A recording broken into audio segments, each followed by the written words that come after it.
In this video, I'm going to show you a demo of how to deploy a Spring Boot web application into AWS Elastic Beanstalk. Whenever we want to deploy a Spring Boot web application into AWS, we have various approaches. The very first and basic approach that we have is with the help of EC2, which is an virtual machine that you can create inside AWS. But this approach has certain drawbacks, like with the help of this EC2 instance, you're going to get a brand new virtual machine, and inside this virtual machine, you need to take care of installing Java, require libraries and softwares like Maven, Tomcat Server, and apart from installing these softwares and libraries, you as a developer should also take care of handling auto-scaling, load balancing manually whenever you're deploying your application with the help of AWS EC2. That's why I don't recommend this approach. Instead, we can explore Elastic Beanstalk, which is available inside AWS. When you are trying to deploy with the help of Elastic Beanstalk, AWS is going to provide you a ready-made platform where you can upload your code and initiate the deployment. You as a developer is only responsible to upload your Spring Boot application code. Behind the scenes, this Elastic Beanstalk is going to take care of creating EC2 instance, creating load balancer, handling the auto scaling, creating security groups. So based upon the platform that you choose, behind the scenes, Elastic Beanstalk is going to do all this magic. And like you can see here, Elastic Beanstalk supports various frameworks and languages. Like not only you can deploy Java and Spring Boot applications, you can also deploy applications based upon Go language, .NET, Node, PHP, Python, and Ruby. That's why whenever you're trying to deploy your Spring Boot web application, I would always recommend to consider Elastic Beanstalk compared to the AWS EC2. Let's try to spend few more seconds here how Elastic Beanstalk is going to do all this magic. Behind the scenes, whenever you're trying to deploy your code inside Elastic Beanstalk, the very first job that you have to do inside the Elastic Beanstalk console is you have to answer certain questions like what is the platform that you want to consider to deploy your application. Is it a Java platform or is it a .NET platform? So based upon your programming language, you need to select the corresponding platform. Once you answer all these important questions, then you can upload your application code. And once the application code is successfully uploaded, you can initiate the deployment into the Elastic Beanstalk. When you initiate this deployment operation, behind the scenes, like you can see, my Elastic Beanstalk is going to first give instructions to the AWS CloudFormation. AWS CloudFormation is a service using which we can create the infrastructure inside AWS automatically. That's why behind the scenes, as soon as I initiate a deployment with the help of Beanstalk, it is going to give certain instructions to my AWS CloudFormation. And this AWS CloudFormation, based upon the instructions that it receives from the Beanstalk, it is going to create the required infrastructure like EC2 instance where my Spring Boot application will get deployed. And similarly, whatever application code that I uploaded will be stored inside an S3 bucket. And once the application is deployed, Beanstalk is also going to leverage the Amazon CloudWatch to monitor our Spring Boot application. So this is the story that it is going to happen behind the scenes whenever you're trying to initiate a deployment with the help of AWS Elastic Beanstalk. I'm going to upload this presentation inside the GitHub repo. The GitHub repo link you can find in the description of this video. Now with this theoretical knowledge that we have gained, let's try to make our hands dirty by doing a deployment into the Elastic Beanstalk. In order to deploy a Spring Boot web application into the AWS Elastic Beanstalk, we need a web application that is built based upon the Spring Boot framework. For the same, I'm going to consider this Easy School Spring Boot web application. So this web application only we are going to deploy into the Beanstalk. This project is also uploaded inside the same GitHub repo that I have mentioned inside the description. If you ask me brief details about this Spring Boot web application,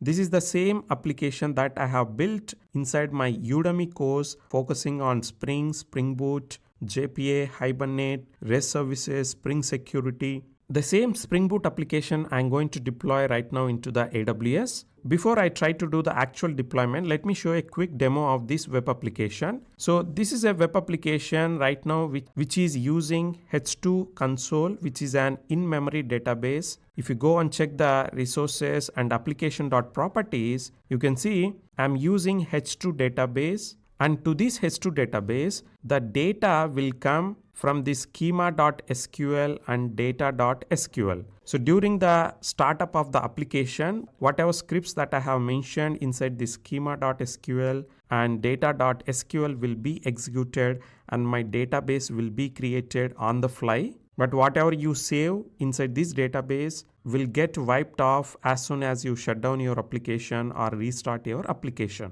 So that's a quick note that I want to provide here. Let me try to start this web application and show a quick demo of this inside my local system. For the same, I came to my Spring Boot main class and I'm trying to start my web application here. Once this web application is started, we can go to the browser. Inside my browser, I can try to access a path which is localhost 8080 because my Spring Boot application started at default port 8080. So you can see this is the home page of my Spring Boot web application, and similarly we can also go to the courses page, contact page, and now if I click on this login button, it will show me a login page where I can enter my username and password. The username that we should enter is admin@easyschool.com and the password is admin. All characters should be in lowercase. So let me click on this login button. You can see I am landed onto this dashboard of my admin. I can go to the profile tab and I can check my profile details. Similarly, I can go to the messages page, and here also I can see all the messages. I'm just clicking on this back button. So this confirms all my code is working inside my local system. So let me log out. Once log out, we can go to the home page. There is also a button which you can change the color of your web application. Like you can change to dark theme or bright theme based upon your convenience. So everything is working here. We can start the deployment of our application, but in order to start the deployment of our application, we need to either generate a jar or a var from this Spring Boot application. For the same, inside my pom.xml, you can see I have mentioned the packaging as jar. That means using maven clean install command, I can generate a jar of this Spring Boot application. The same jar I can upload into the AWS Elastic Beanstalk. In order to generate the jar, we need to execute the maven clean install command. Before that, let me try to stop this running instance in my local. Now I can generate a jar. For the same, I'm going to press the control button 2 times. This will open a pop-up inside my IntelliJ IDE. Here I can run the command which is maven clean install. Before I try to run this command, let me make sure I'm selecting the correct project here, which is Easy School. I'm just trying to execute this command here. So this will generate a jar, and the same jar will be available inside the target folder of this project. Let's wait for a couple of seconds here. You can see right now the build is successful. That means the jar might have generated successfully. Let me go to the project and open the target folder. And at this target folder, there is a jar with the name easyschool-aws-deployment. So this jar name will come from the name that I have given inside my pom.xml. So you can see this is the name that it is going to consider. So whatever name that you have provided here, the same name will be given to your jar that got generated. So now we are good to start the deployment. Here inside AWS, in order to perform this deployment, first you need to create an account. If you don't have an account, feel free to create a one. I'm already logged in into this AWS, and once you log in, you can search for Elastic Beanstalk. If you click on this Elastic Beanstalk, you will be landed into the same page whatever you're seeing right now, you're seeing on the browser. Here, in order to start the process of deployment, we need to click on this Create Application button. The very first information that you need to provide is application name. So I'm just providing the application name as Easy School. Post that, we can also define application tags for your application. Using tags, we can group and filter your applications and resources inside AWS. For example, I can create an tag saying that environment, and for this environment key, I'm going to mention the value as prod. This means I can create any number of applications with the same tag, which is environment and prod. In future, if there is a requirement for me to look at all the applications which has a tag environment and value prod, I can easily do that. That is the purpose of application tags here. And we can add up to 50 tags for any application. For now, I'm good with this single application tag that I have created. Post that, the very important information that we need to select here is what is the platform or what is the programming language that your web application is built. Since we are trying to build a Spring Boot web application, we need to select the Java as a platform. And under this platform branch, we need to select the what is the Java version. Since inside my Spring Boot application, I have considered the Java 17 version, I'm selecting the Corretto 17. So Corretto 17 is an AWS JDK version. But don't worry, internally this is a JDK that is built by AWS. So let me select this value, and platform version you can go with the default value that got selected. This platform version is nothing to do with your Spring Boot web application. This is the version representing the AWS Elastic Beanstalk. After answering all these platform related questions, we can go to the application code. Here we have two options. If you don't have any Spring Boot web application, you can go with the sample application where there'll be an hello world application provided by the AWS itself. But in our case, since we have our own Spring Boot web application,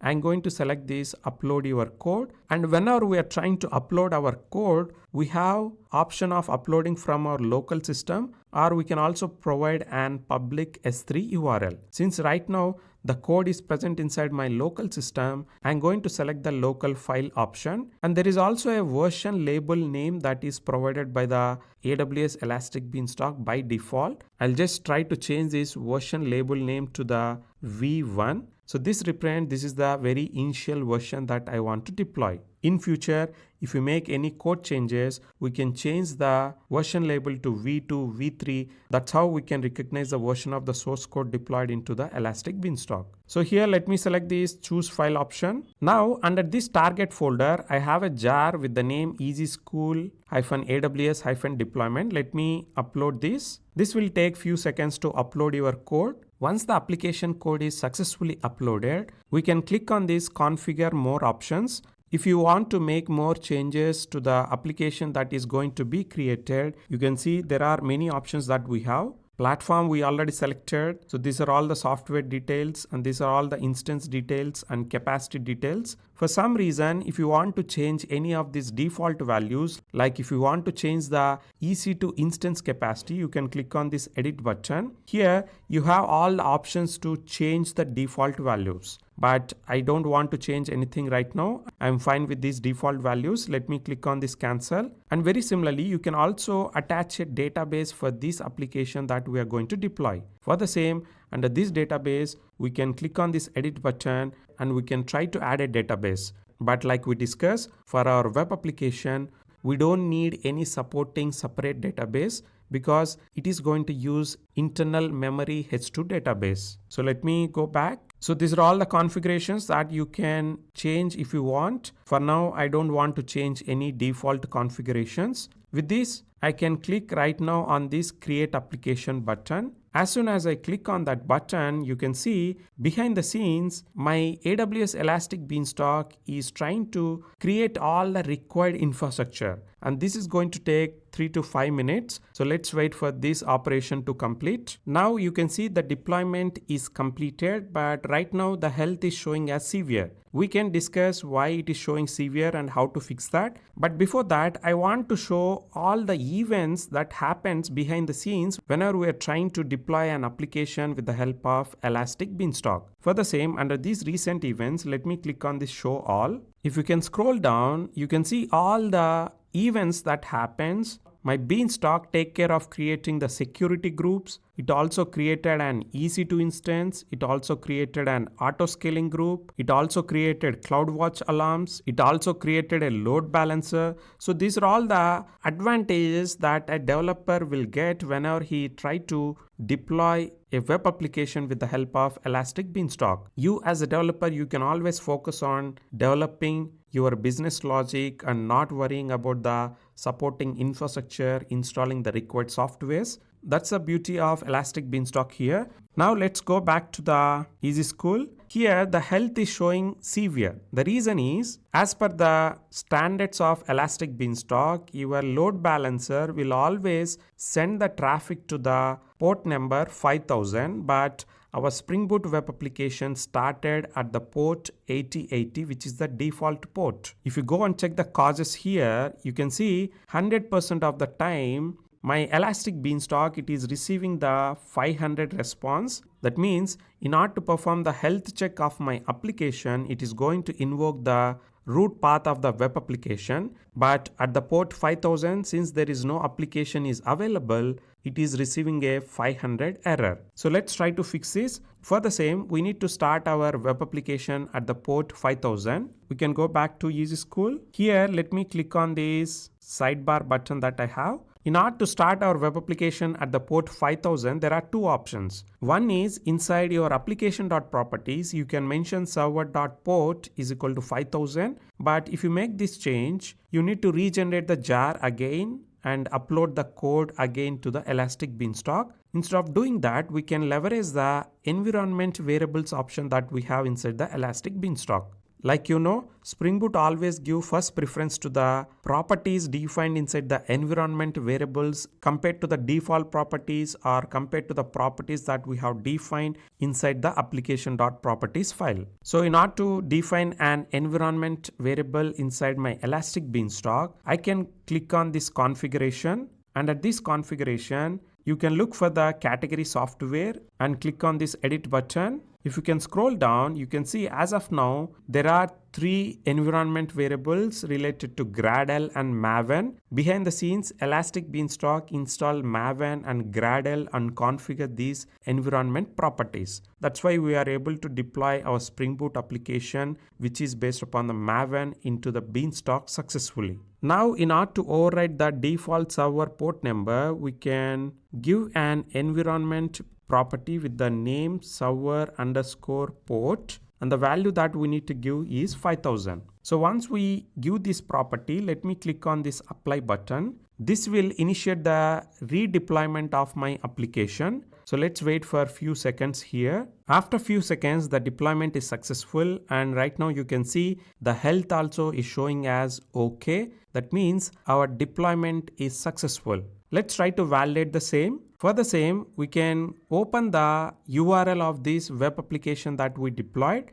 The URL is whatever you see here on the top. Let me right click on this and copy this link. I'm just trying to paste the same URL and try to access it. So you can see now I'm able to access my web application, which is deployed into the AWS Elastic Beanstalk. So let me try to validate all the functionality. So the courses is working fine. Contact page is working fine. I can click on this login button and enter the credentials admin@easyschool.com and the password as admin. So let me click on this login button. So under profile, I have details. Let me go back under messages. I have a table displaying the messages. And let me go back. Under classes, there are no classes. I can add a class saying that first class. So this is the class that I have created. As of now, if you view this class, there are no students. So let me go back. Similarly, under courses also, there are no courses. This admin can create new courses here. So the course that I want to create here is yoga course, and the fees is $1,000. So let me submit this. So now my admin can add students to this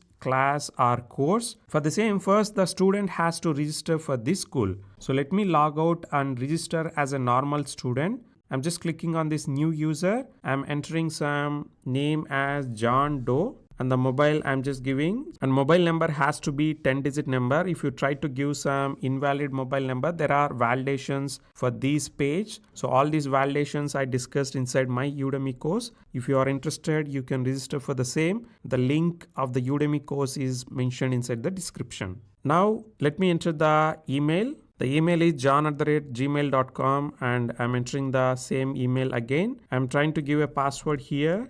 So let me enter the same password, and I'm just clicking on this register button. I have an error inside my mobile number. It is not 10 digit. Let me fix that. So I have to add one more digit here. Let me enter the password one more time. Now I'm just clicking on this register button. You can see my registration is successful. Now I can try to log in as an admin. Under classes, I can open this first class. There are no students. I can add a student here. The student email is john@gmail.com. So let me submit that. You can see the student is added successfully to this class. Similarly, if needed, I can add John to the yoga course as well. So let me do that. So the email is john@gmail.com. If you try to enter some invalid email, then you'll get an error. That's why please make sure you are giving a valid email. So the John is added successfully to the yoga course as well. This confirms that the functionality of this application is working perfectly without any issues. As of now, you can see if I click on these messages, all these messages are being displayed inside a single page. The reason is, if you go and check the application.properties, inside my application.properties, profile that is considered to start my Spring Boot application is UAT profile. For this UAT profile, my Spring Boot application is going to consider this application_UAT.properties. So if I can open that property file, you can see the page size is 20, which means for each page, it is going to display 20 messages inside my web application. Whereas for production properties, you can see the page size is going to be 7. So in order to activate this prod profile, we can change this value to prod, or we can also define a new environmental variable inside the Beanstalk. And defining the environment variables inside the Beanstalk is the best practice. That way you always have control from outside of your application. That's why let me try to create a new environment property. Here we need to click on this configuration, and under software, let me click on this edit and create a new property with the name Spring Profiles Active. For this property name, the value that I want to give is prod, because if you open the application_prod.properties, I have mentioned the profile name as prod. That's why we need to give the same value inside the Beanstalk. So I have provided the required details. So let me apply these changes. So this will restart my application. This will do a redeployment of my web application. And this time, when we try to see the messages, there should be only 7 messages for each page. So let's wait for a couple of seconds and validate the same. The deployment is successful and health also showing as okay. Let me go to the browser. Here, let me try to log in as an admin and validate if our change is reflected. So the password is admin. Let me click on this login button and go to these messages. This time you can see for each page there are only 7 messages, and I can go to the second page. There are 7 messages. This way, using environment properties inside Beanstalk, we can control the behavior of our application from outside. The ideal scenario that I can provide here is, usually inside application.properties, we maintain certain sensitive information like database username, passwords, and developers, they use development database related username and password. That is perfectly fine. Even if you check in that code into the GitHub, there is no harm, but we should not mention the production database username and password inside the application.properties. In such scenarios, we can override the username and passwords and host names of the database using the environment properties. This way, the actual production database details will never expose to the developer or any other person who has access to your code base. I hope you are clear around that. Now, let me show you the other advantage of Elastic Beanstalk. Like you can see here, we can always see the logs which are present inside your EC2 instance. You can request for the logs, either full logs or last 100 lines. So if you click on the last 100 lines, there will be a link will be generated to download your log file. You can download that and you can research the logs if you face any issues. And next important information is health. Under the health, you can see what is the health of your application. And if you go to the monitoring, there is a good amount of information that is provided by the Beanstalk.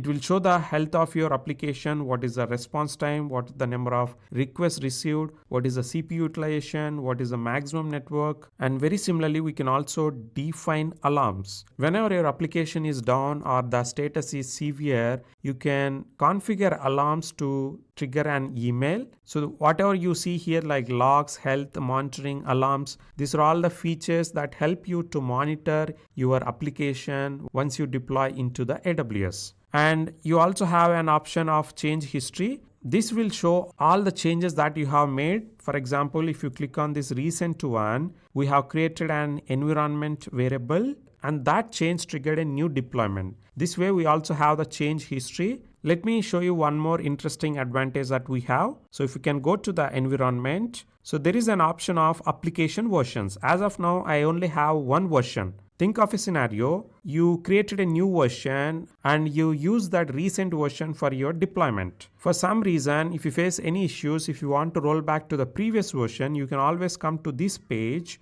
and you can select the previous version and you can go to the actions and select the deploy option. As of now, you can see there is only one version and the same version is deployed into the AWS. So this is the great feature that we can leverage whenever we face some issues to roll back to the previous version. With just a click of button, you can roll back to the whatever version that you have selected. I hope you are clear about Elastic Beanstalk. If you are new to Spring and Spring Boot, and if you want to learn more about Spring, Spring Boot, Hibernate, JPA, AWS deployment, please consider my Udemy course. The link is mentioned inside the description. Before I try to close this video, let me show you how to delete the application and environment that we have created. If you keep this application and environment running, you're going to get a surprise bill next month on your credit card. That's why deleting this environment and application is very important. For the same, under this environment, we can select this environment and go to the actions. There is an option to terminate this environment. So you can confirm the environment name. So the environment name is easyschool-env. So I'm just mentioning the name and clicking the terminate button.